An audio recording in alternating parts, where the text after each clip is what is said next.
Say what's on your mind. Speak loud from within. Make us sing along with the power of the pen. Say what's on your mind. Speak loud from within. Make us sing along. I done brought you into my house. Oh my God. Ladies and gentlemen, can y'all clap for the bishop? Oh, you got a clap machine? Come on. Y'all give it up. We're going to clap for him one more time. Come on, one more time. One more time. Can y'all give it up for the bishop himself, S.Y. Younger? Man. Hey, family. Praise the Lord. Oh, my God. Bishop, thank you. First, I have to say this. Thank you so much for accepting the invitation to come on tonight. It means so much to me.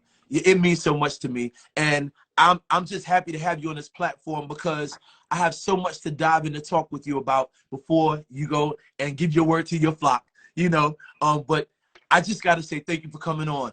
And then before we even get to the questions and the interview, how are you? Man, I am tired, but I'm happy.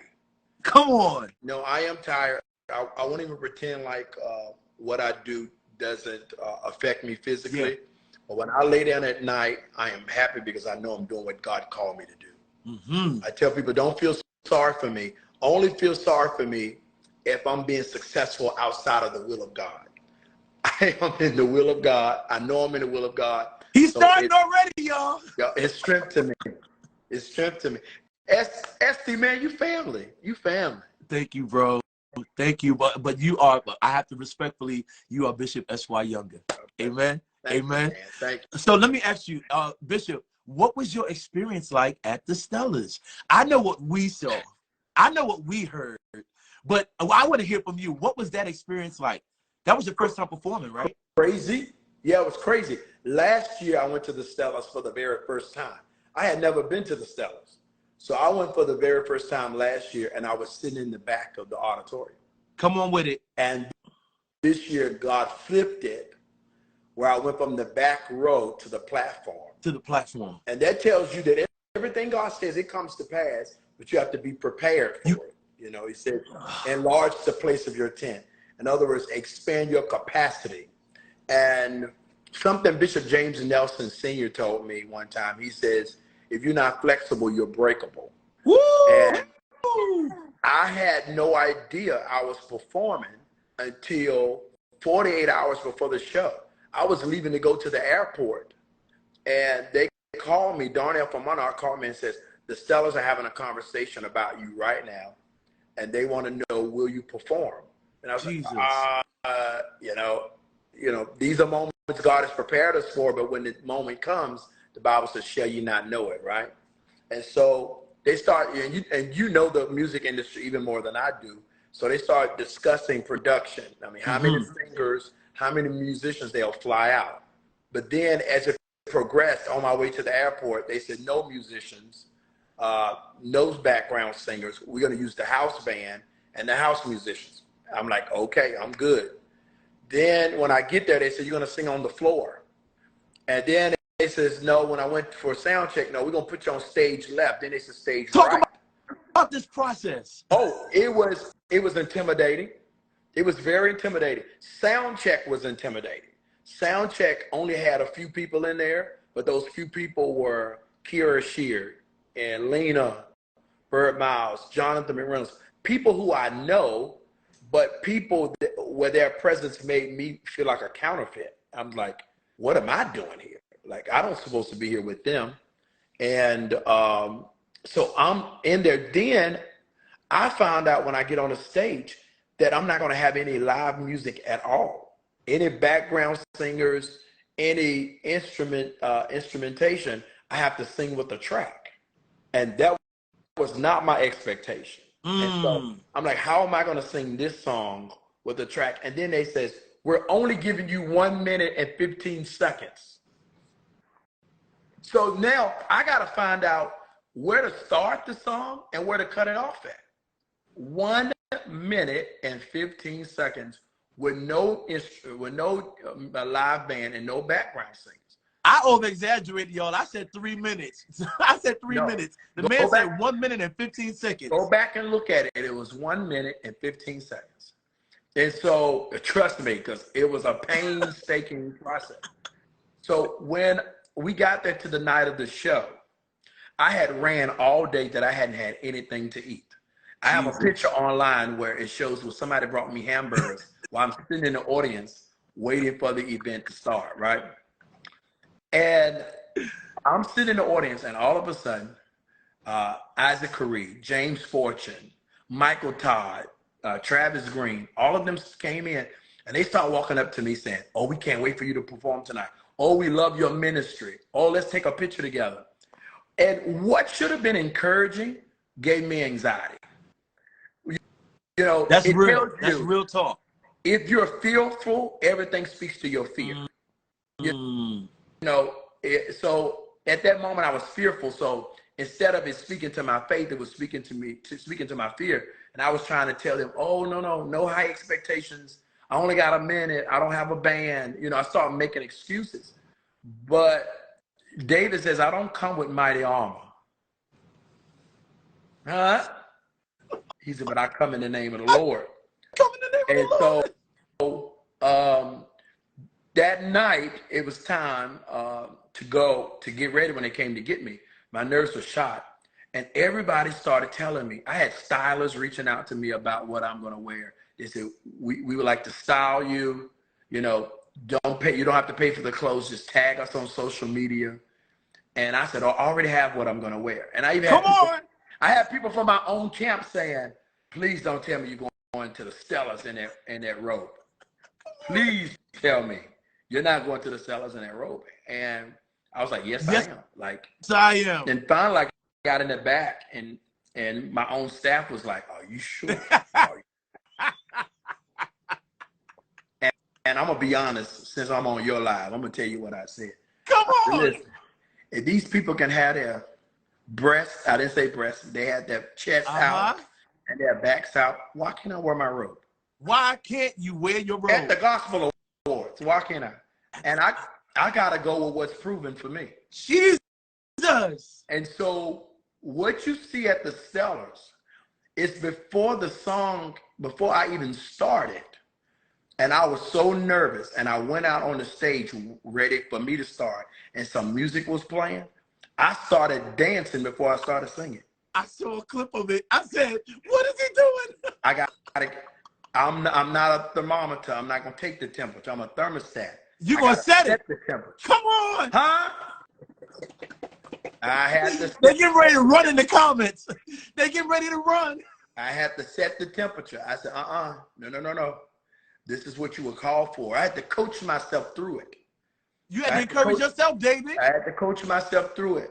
And because, you know, the enemy will make you feel like a counterfeit, like you don't supposed to be here. You know, you are. But then I was like, no, I've been called for this. And so I sung the song.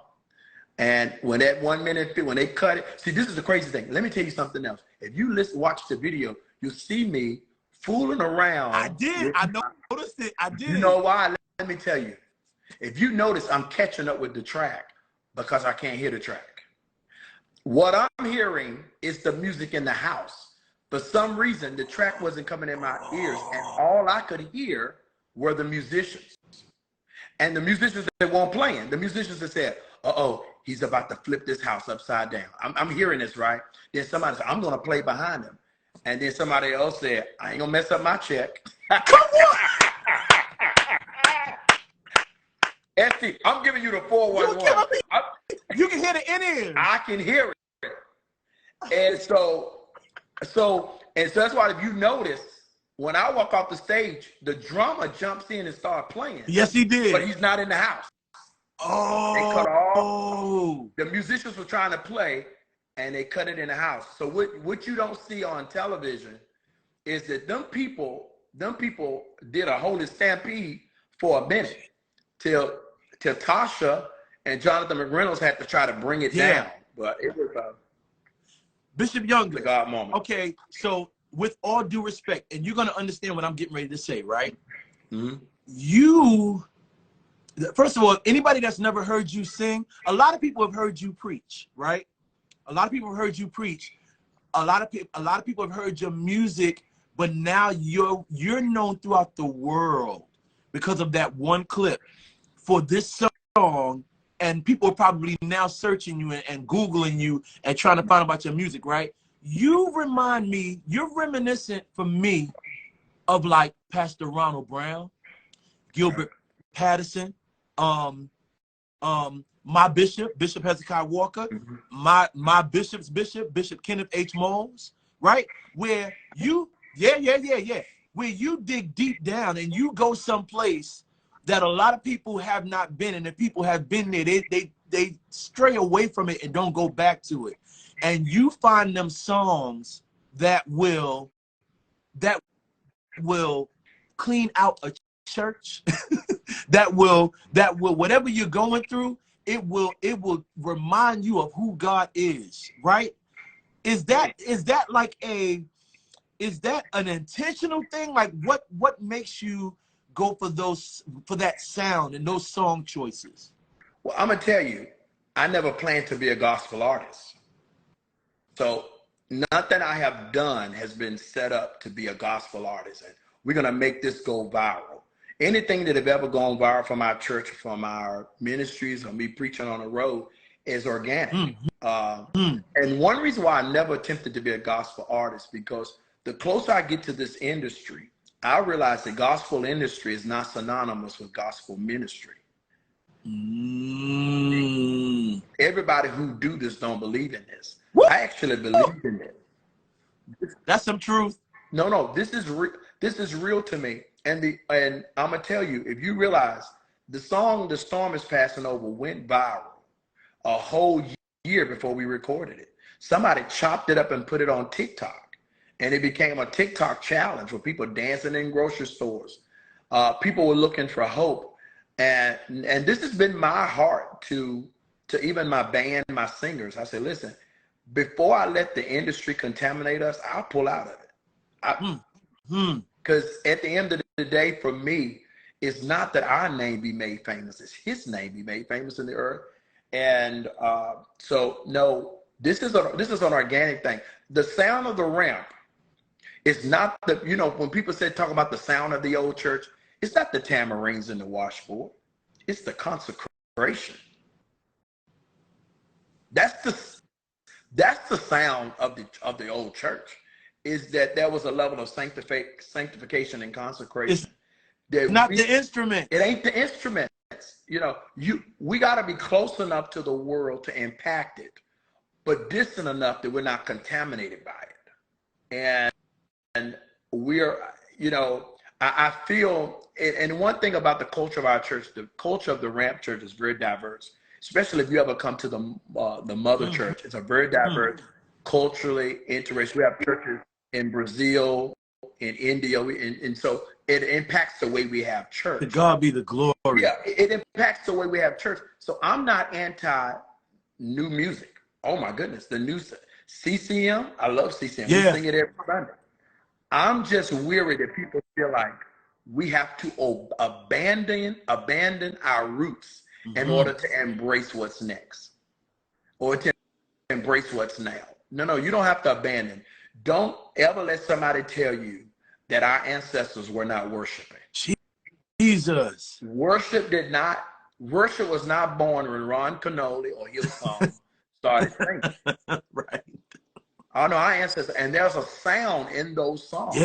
Yeah. Sound, and I believe sometimes we look at musicians and say, "Oh, y'all don't know these old songs." Well, the musicians don't know them because we don't sing them. We don't sing them. So I'm gonna keep singing it. You don't have to abandon the foundation. You build on it, but you don't have to abandon it. All right, let me take you to a place. So I'm going to talk about the songwriting. I'm going to talk about your music, but I have to talk about this because I just watched a clip of you preaching the other night. From a couple of weeks, you preached for Pilgrim's Convocation, right?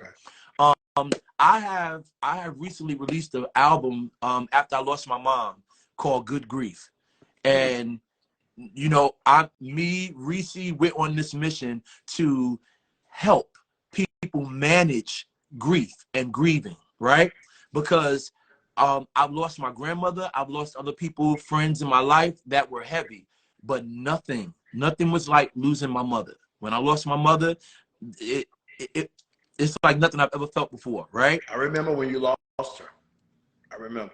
One of the things Bishop said to me, he said, ST, he said, I have to tell you this. He said, the songs that's going to come from you through this experience, they're going to be like nothing you've ever written before. And when he said it, and other people said it, I said, I don't want a song from this. I want my mother. I don't want what's coming from this. I want her back. I want her. And that was just my real raw feeling. Right. However, God gave me what he created me to do. He gave me songs. You preached at Pilgrim and you said something, man, that it's kind of in one of my songs. I got the song called Your Couch. And it's just talking about being able to sit on the couch and tell somebody what they're feeling, because all the things that I'm considering doing, I need to tell you what I'm feeling. And what you said in your sermon, you said there's some pastors right now that's probably in this sanctuary that are straight out alcoholics. And they're not alcoholics because of sin. They're not alcoholics because they just chose to go back to something, some habit or whatever. They're alcoholics because they can't find no other relief. Yeah. And you said this was the major part for me. You said what we need for these pastors and people that are dealing with grief is we need a level of discernment. That's right. So my question to you, in your, like, as we're talking about your song selections and the sound, right? You being a pastor, pastoring over people and preaching and giving this word to people, is discernment also in how you deliver your music? Mm-hmm. It's in my song selection. People have a tendency to introduce me sometimes and call me a prophet. I would not deny that there's some sort of prophetic element to my ministry. Yeah. But even our song sets should be prophetic. We should be open that God could switch your song set because one person walked through the door. Because it's true, we have in our churches, in our ministry, a lot of unprocessed grief. And so I wrote a song out of prayer one night because of my own grief in the year King Uzziah died. It's on my list. I was going to ask you about that song. Let's talk about it. Something had to die so I could see the Lord. And see, oftentimes, if you study King Uzziah was not a bad king. Now, he made a mistake at the end, but most of his life, none of us want to be categorized by one mistake, okay? Yeah. So he was a good, I'm going to say King Uzziah was a great man, right? How about that?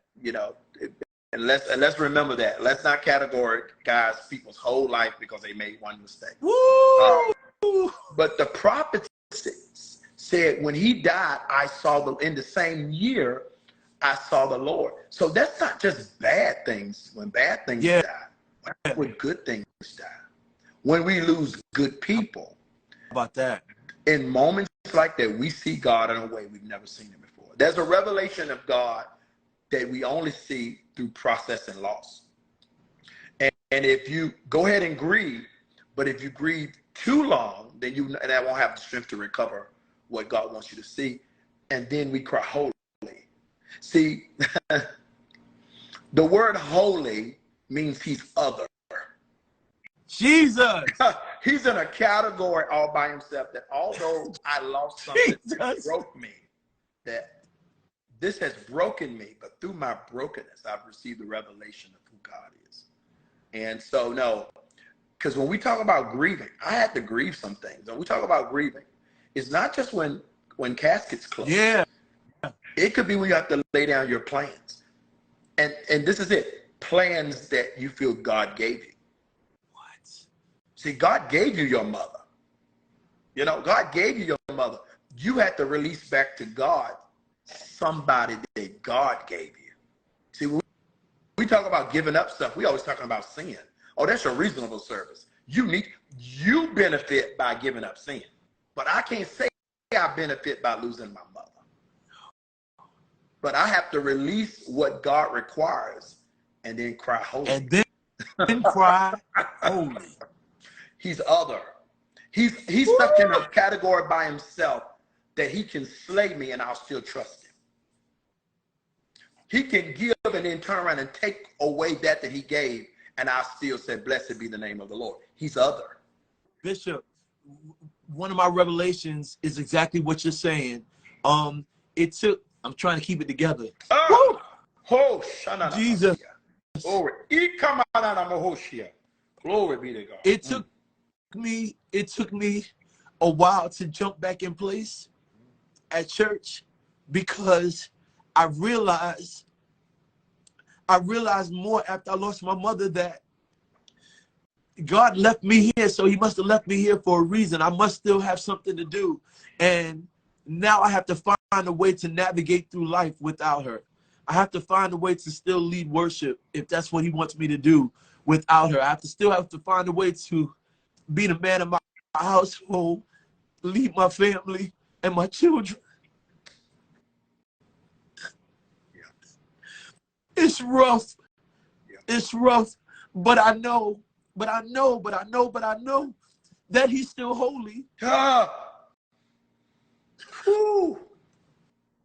And this is ministering to somebody right now.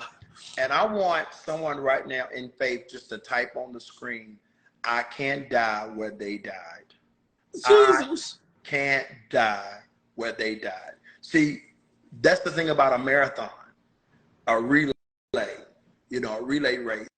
Somebody passes the baton, and because they stopped, you can't stop. You now must run stronger than you ever ran. And this is the thing about it. This is why we know there is an afterlife, all right? If we love people because they are the object of our love, if when they die, if they no longer exist, that means psychologically we should stop loving them. The mere fact that we feel lost means they exist. They still exist. Why? What is the loss? The loss is the feeling that we experience because our love now has further to travel to the object of our love.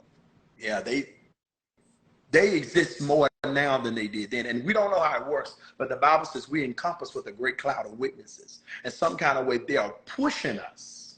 They are pushing us to go. Definitely. And yeah.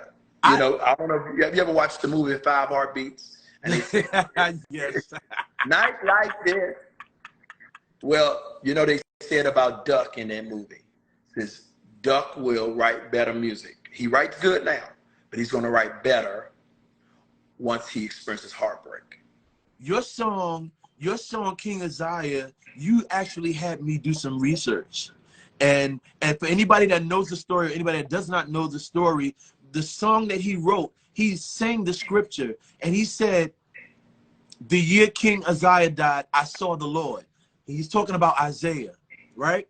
Mm-hmm. What I read is that Isaiah had to still cry holy in an uncomfortable place. So you have to still trust God to lead you and guide you where he's taking you when it's uncomfortable, not when all the lights are great. Like you had to get on the platform and do something that you never did, and you felt the anxiety because this was not something you was used to doing, and everything was trying to make it uncomfortable for you. And then you got a hold of why God placed you there, and you let God lead the way, and that's all she wrote. And here we are, right? And so that's where I'm at now, man. Being strong for everybody else when I don't feel my strongest, right, is where I am now. Like I said, King Isaiah was one of the songs I wanted you to talk about. Listen, the name of the show is called Power of the Pen, right? Okay. Am I doing good with time, Bishop? You're doing good. All right. You're doing good. The name of the show is called The Power of the Pen.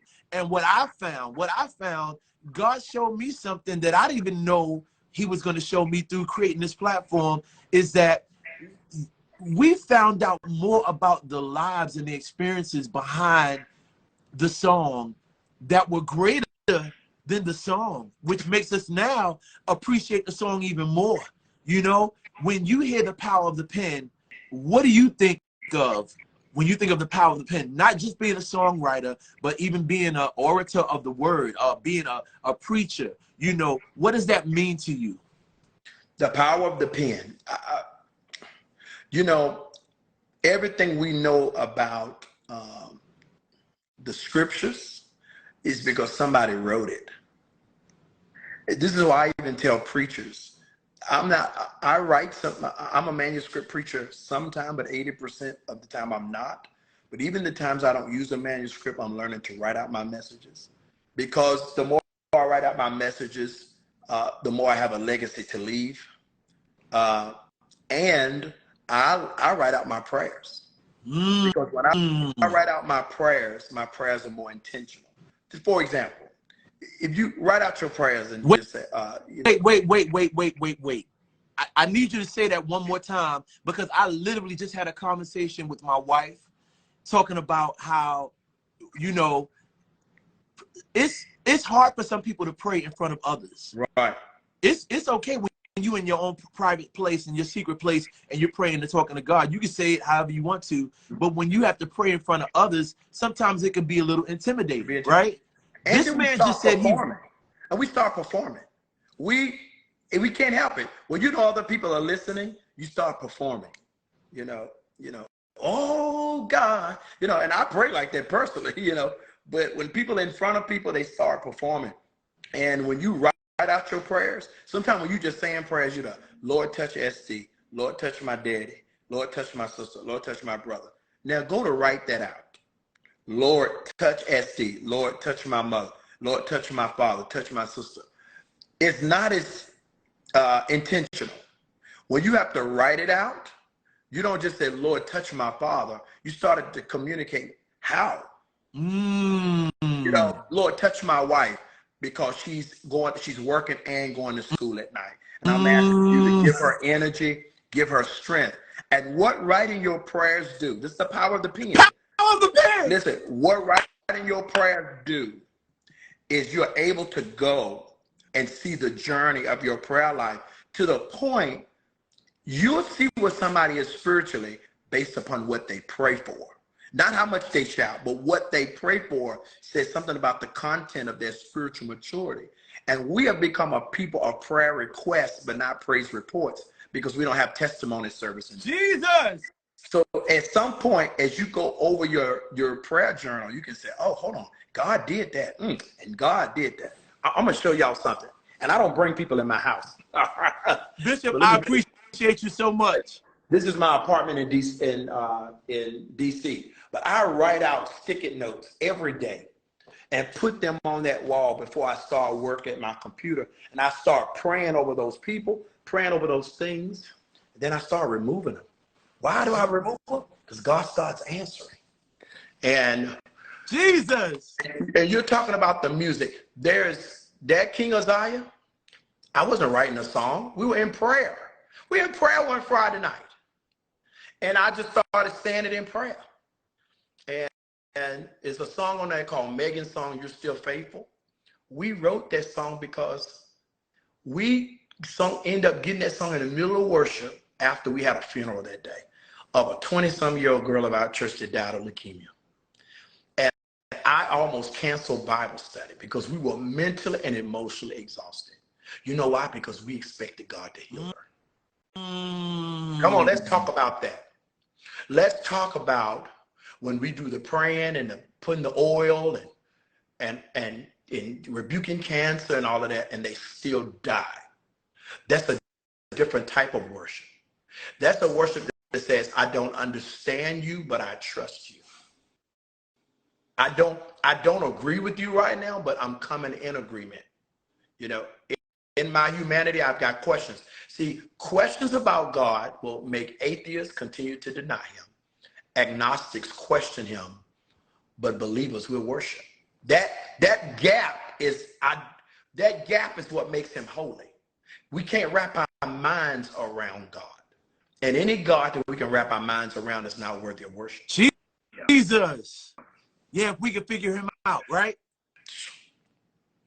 I know him, and I'm getting to know him. And I'm getting to know him. Bishop, you have another song on your project. I believe it's on Rampology as well. This song is called End of Me. Please talk to us about this song. How did this come about? Do you know who wrote that song? I didn't write that. You're not gonna believe this. Walter Virgil wrote that song. My bro. Walter Virgil wrote that song. Walt, let me tell you something. Walt. Listen, I was writing a song one day, and I was working on a song called End of Me. Years ago, the Lord had spoke to me about bringing me to the end of myself. And then when he came, he said, oh, Bishop, I got this song. And he started singing to it. I said, are you eavesdropping on me? I showed him my words. He showed me his words. God was speaking to us at the same time. How about that? But when he sung his song, I was like, that's it. And it talks about his journey with God, all of our journey, where holiness is a progression. See, the reason why so many people get disappointed in trying to walk with God. Somebody said they're going to Apple Music right now. It's because holiness oftentimes seems unobtainable. But we need to remind people that Isaiah 35:8 says there's a highway called holiness. That means holiness is a journey. Yeah. It's a progression. And stay on the highway, you know. And so he sings in the song about swimming to the end of myself. I felt like I was drowning, but now I'm swimming to the end of myself. Now, you know, to be honest with you, that's one of my favorite songs on the project. Let me tell you something. That song right there, that's one of those. That's one of those when you are in prayer and meditation, and when you are having some, like when you said, when you are interceding, or when you having that time that you need with God to prepare for something, or just to hear from God. Yeah, that's one of those songs. King Uzziah is as well. But End of Me, that End of Me, because that's why we put it on a project like that. End of Me goes right into King Uzziah. It really does. It's powerful. Bishop, there's something that I do for all of my guests, and like I said, I know I'm respectful of your time. I know that you have somewhere you have to be at a certain time. So before I let you go, on this podcast, y'all know what time it is. Y'all get them flowers ready. Y'all get them fire emojis ready, and let's go. This is our song of appreciation just for you. We appreciate you. Yeah. Let's go, y'all. Love and appreciate you. Yes, we do. We appreciate you. Love and appreciate you. Yes, we do. We appreciate you. Love and appreciate you. Oh, this is nice, man. Nice. Listen, Bishop, I want you to know from my heart, from my mouth to your ears, from their comments to your eyes, we love you. We appreciate you. We don't want you to be laying down in front of us for us to tell you how much we care for you and love for you. You have support. You have some people that are behind you besides your church and your church family. Let's give it up for the Ramp Church. Ramp Church. We love you, man. And listen, some people, you know, COVID did something. COVID did something where it we didn't talk about it a lot, and some people was doing it, and you probably heard like rumors about it. But there's a lot of people, social media, internet, church hopping. And whether you want to hear it or believe it or not, you are a lot of people's pastors on the internet. You know, I hear this all the time. You are a lot of people's internet pastor. All right? So we're just going to tell you. But we love you, man. We love you. We support you. People were asking about your album. He has an album out called Rampology, and I believe there's more than one volume, right? Volume 1 and Volume 2. Volume 1, Volume 2. Check out his music. The Storm is Passing Over. Y'all know that song. Support his music. Go download the music, stream it, all of that. Man, this was so powerful tonight, man. You're one of those people I would love to have on for hours and hours, you know. But But I just, like I said, I thank you for accepting the invitation and coming on tonight. Is there anything that you can say that you want to leave us with? There are creatives, there are songwriters, there are script writers, there are book writers, authors, there are people in ministry. There are people just on the edge of stepping out and doing what God called them to do. And they may just need that one push to just go ahead and do it, right? Is there anything that you want to say to the people that are listening and watching it tonight? Yeah, I noticed on here, Bruce Johnson is on here. And Bruce Johnson has been until he started pastoring the Ramp Church in Richmond, he was my musician for over 13 years, traveling me up and down the road, driving me. And then the same I was to my pastor. Mm-hmm. So if I want to leave anything with anyone, I want to give them the words of Bishop Lorenzo Hall, my pastor from the age of 18. He said to me, faithfulness will never be denied. I just want to tell somebody who's been working on something for a long time and it has not come to pass in the manner that you thought it would, just because, you know, time has gone by, time has not depreciated the promise of God. Faithfulness will never be denied. You cannot miss God's plan for your life, serving God's purpose. And so that's what I would just want to encourage somebody. The Bible says those who trust in the Lord will never be put to shame. Wow. Thank you so much, Bishop Younger. Thank you so much, man. Again, if y'all have not seen the Stellar Awards, please check your local listings. Go watch it. Support gospel music. But please make sure you watch this bishop, this man right here, rip that place to shreds in 1 minute and 15 seconds. And if you go on his Instagram page, you can see the full video. You can see before, you can see the singing, and you can see what happened in the audience afterwards. Man, yo, this was great, man. Thank you so much for coming on tonight, man. I appreciate you so much. I appreciate you, man. Thank you. God bless, man. Can y'all give it up for Bishop Younger? Say what's on your mind. Speak loud from within. Make us sing along with the power of the pen. Say what's on your mind. Speak loud from within. Make us sing along with the power of the pen. Say what's on your mind.